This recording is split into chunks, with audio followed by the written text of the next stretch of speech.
Good morning. Average coffee.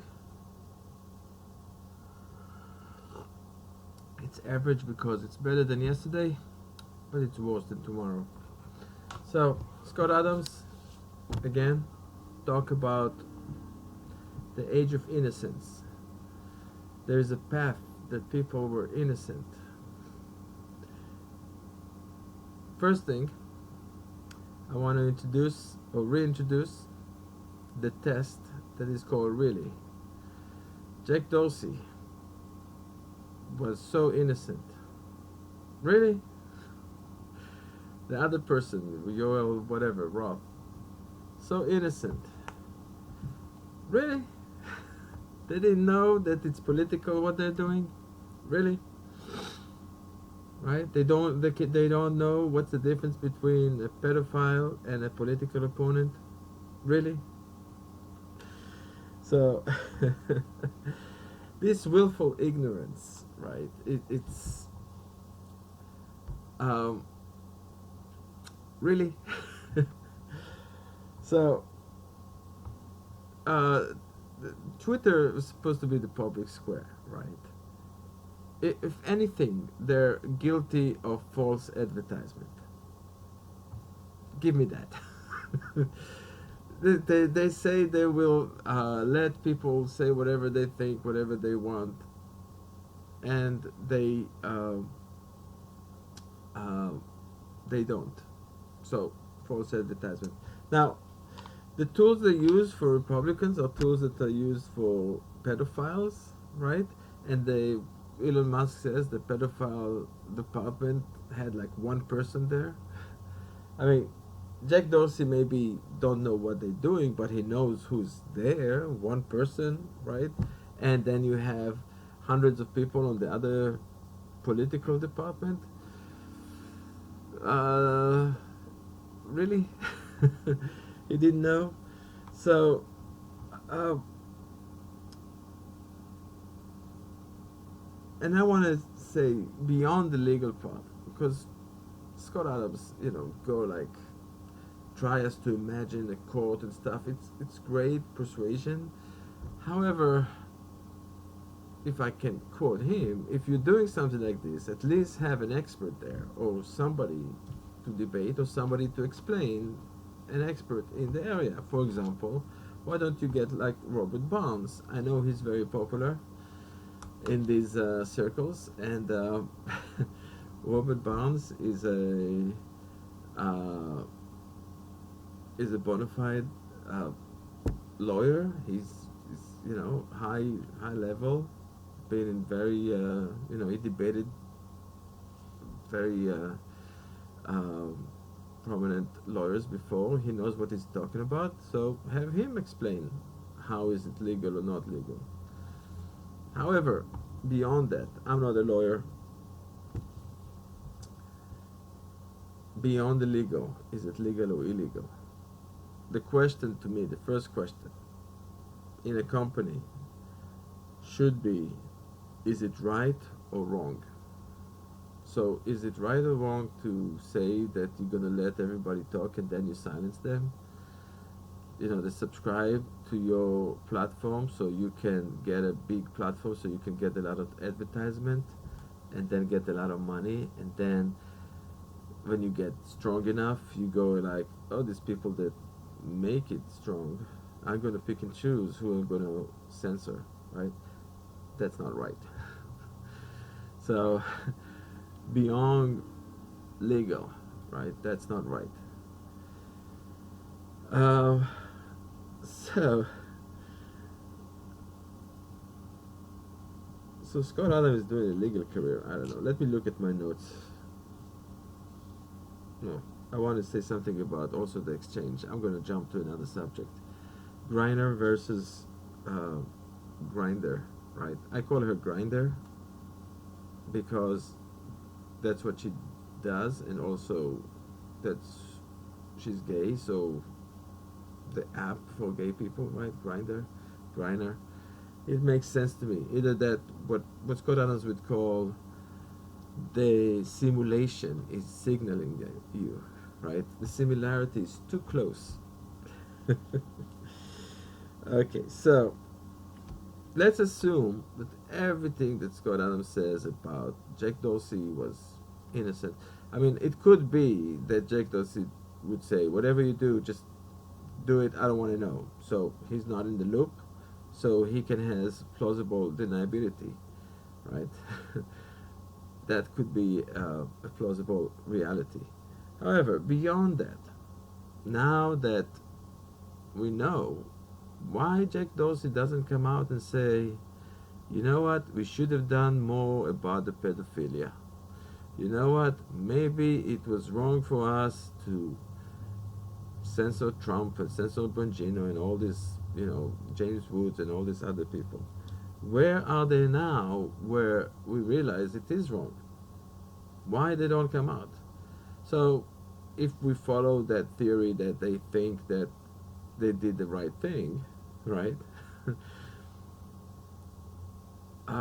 Why, uh, now that we know it's the wrong thing, why they don't like Maya Copa or something?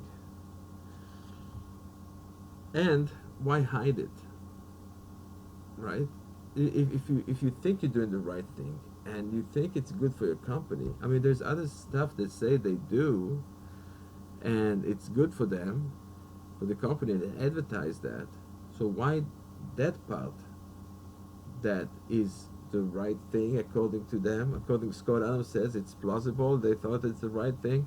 Well, if it is, why it was excluded from their advertisement? They advertise everything else that they do. Why that part? I mean, that should be the biggest part for them, right? Look at us. Until the part that they banned Trump, all the censorship they did, they should be, proud of it, right? Really? They didn't think it's the thing to be proud about? The age of innocence, right? So now there's no apology and everybody else, right? And when all the mistakes are only on one side, so it makes you think maybe it wasn't a mistake. One coincidence, maybe, but you see a series of coincidences, maybe, but which each, every time there's another coincidence about it, you may think, you know what, maybe it's not that innocent. Um, at least it will make you suspect. Right? Maybe it's not guilty, but it will make you a suspect. So, uh, why there was no, investigation? Why this Jack Dorsey didn't investigate it? Right? It's his company, right? He didn't want it to succeed, really. He did everything else. Anyway, moving along to the last thing that I thought was interesting was the Pelosi hammer. Again, if I'm in court, I want Scott Adams to be my lawyer. Like, yeah, the guy can spin stuff, give you an explanation of a frame that makes it look like it's okay. All right. So Scott Adams says the Pelosi things is totally plausible and to totally happen, and why nobody thinks that this is what actually happened. And I can't talk for everybody, I can talk for myself.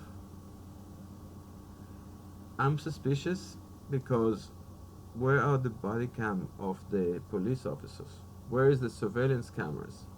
Where is the, this house they have has so much security, nothing.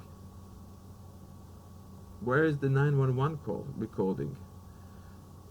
Where is the anybody, like actual data, not people talk about it like the chief of police talking about it. I don't care about that. I want to see the actual something. There's nothing. So you ask me why I'm suspicious and why I don't think it's on the up and up and why it's so bizarre, because, well, there's a vacuum here and there is a weird story. So why wouldn't I be suspicious? Isn't that the thing? Pelosi is not a private citizen. Again, he's part of the government. He's played like this for many years. So all of a sudden he plays the private citizen. Doesn't work like this. I mean, maybe if I go to court and I was like, but I want to be, but 2022, it doesn't work like this. You are part of the system. You're using the system. The system pays you money. You are part of the system, and you're part of the government. If anything, if the government pay anything about your security, we have the right to know. I think, right? If I pay for your security, if you enjoy the security umbrella that I provide, I have the right to know, I think. Why wouldn't I be curious and suspicious when I don't get that? Um, so, to summarize, number one, this is an average coffee, and it's better than yesterday, but worse than tomorrow. This is why it's average. Number two, innocence is fine when all things are equal, right? When you are a private citizen, when you are, there is no other stuff, there is no other dogs that don't bark, right? We don't hear anything else, and you can only rely on the input they give you, and then you provide an innocent theory. Makes sense. Really? It's, everything else makes sense. What about the stuff they don't tell you? Here is a tip. When you hear the news or anything else, the top question you have to ask is, what else they're not telling me? That's the bottom line. So, asynchronic because you sip on your time, I sip on my time with my average coffee. Delicious.